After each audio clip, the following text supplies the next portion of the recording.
warahmatullahi wabarakatuh.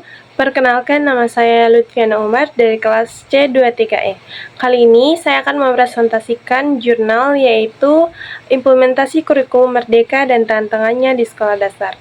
Nah, penelitian ini mengkaji bagaimana guru memahami, merancang, serta menerapkan kurikulum merdeka terkhususnya di sekolah dasar, serta mengidentifikasi hambatan atau tantangan utama pemahaman, yaitu meliputi pemahaman guru yang terbatas, minimnya pelatihan guru, dan keterbatasan sarana dan prasarana. Nah, tujuan penelitian ini yaitu mendeskripsikan proses implementasi kurikulum merdeka di sekolah dasar, mengidentifikasikan tantangan utamanya, serta merumuskan strategi pendukung efektivitas pelaksanaannya. Metode yang digunakan yaitu pendekatan kualitatif berbasis studi literatur, yaitu analisis dokumentasi dokumen kebijakan, pedoman Kemendikbudristek, dan artikel akademik.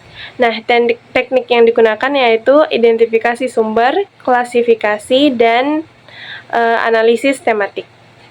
Nah, kontribusinya yaitu menyediakan gambaran empiris implementasi kurikulum merdeka di sekolah dasar yang dapat menjadi dasar rekomendasi kebijakan, perbaikan pelatihan guru, dan perencanaan Sapras.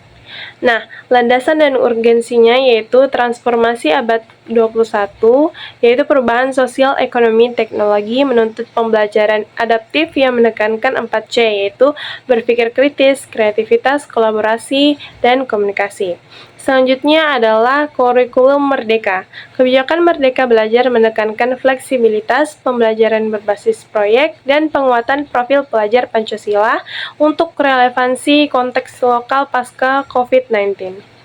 Selanjutnya adalah kesenjangan implementasi reformasi, sering menghadapi resistensi struktural, kapasitas guru yang belum memadai, dan ketimpangan sumber daya fenomena yang juga muncul di tingkatan sekolah dasar. Nah, kurikulum merdeka berpotensi untuk meningkatkan keterlibatan serta relevansi pembelajaran. Namun, realitas di lapangan itu menuntut adaptasi kebijakan yang mempertimbangkan kesiapan guru dan konteks infrastruktur sekolah. Selanjutnya adalah metode penelitian.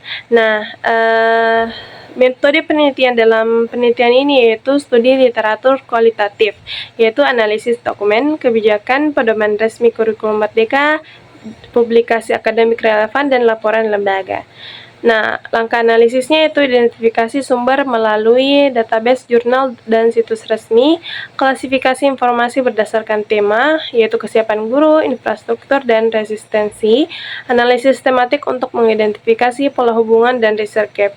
Nah, pendekatan ini memberi wawasan komprehensif tentang aspek pedagogis, struktural, dan konseptual yang mempengaruhi implementasi di sekolah dasar. Nah, temuan utama atau sintesis literatur, review sistematif terhadap 15 studi, kurang lebih 15 studi, mulai dari tahun 2020 sampai 2025, mengungkapkan pola konsistensi keunggulan kurikulum merdeka dalam fleksibilitas dan penguatan karakter.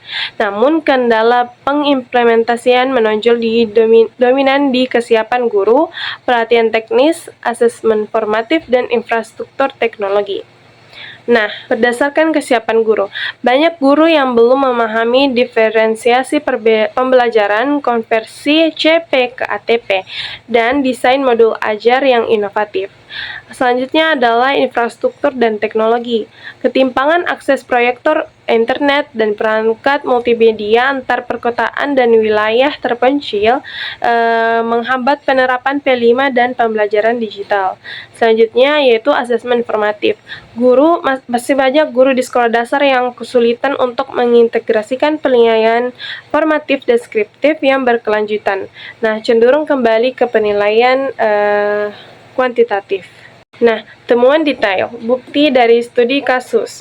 Beberapa studi spesifik menyoroti ketidaksesuaian desain kurikulum universal dengan kondisi lokal, perbedaan kesiapan teknologi antar sekolah, dan antar kota dan tempat yang terpencil, dan dominasi metode ceramah dan beban administratif yang mengurangi waktu persiapan dan inovasi pembelajaran. Nah, analisisnya yaitu dampak pada praktik pembelajaran dan P5.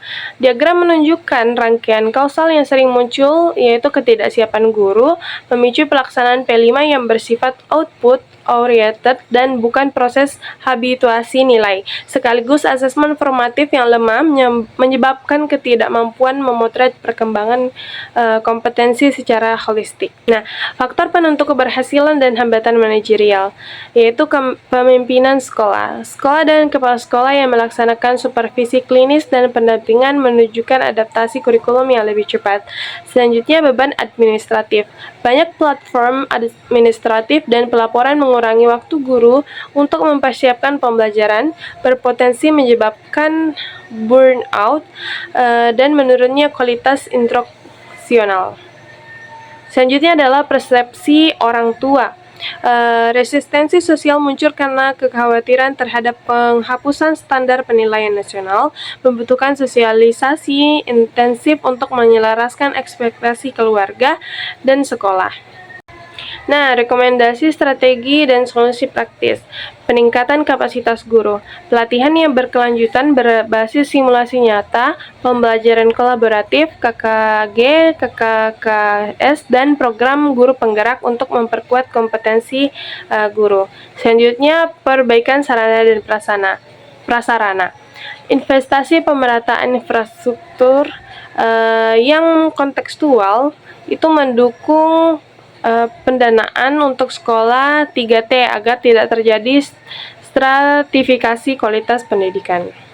Selanjutnya adalah sosialisasi dan kolaborasi antar orang tua, yaitu program komunikasi persuasif untuk menyelaraskan visi pembelajaran, menjelaskan manfaat penilaian deskripsi, dan melibatkan orang tua dalam proses P5. Dan terakhir yaitu kepemimpinan instruksional.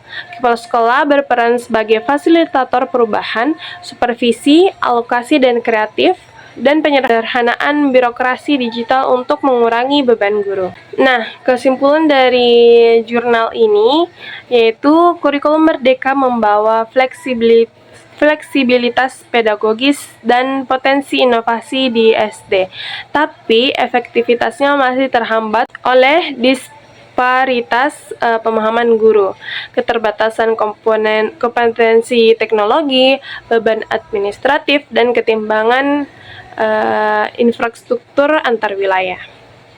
Nah, implementasi kebijakan. Diperlukan sinergi kebijakan, pelatihan berbasis simulasi, alokasi terarah untuk Sapras, penyederhanaan birokrasi digital, dan program sosialisasi luas kepada keluarga untuk menyelaraskan ekspektasi. Nah, penulis mengucapkan terima kasih kepada Bapak dosen pengampu atas bimbingan dan dukungan selama penyusunan artikel ilmiah ini. Nah, itu dia dari saya.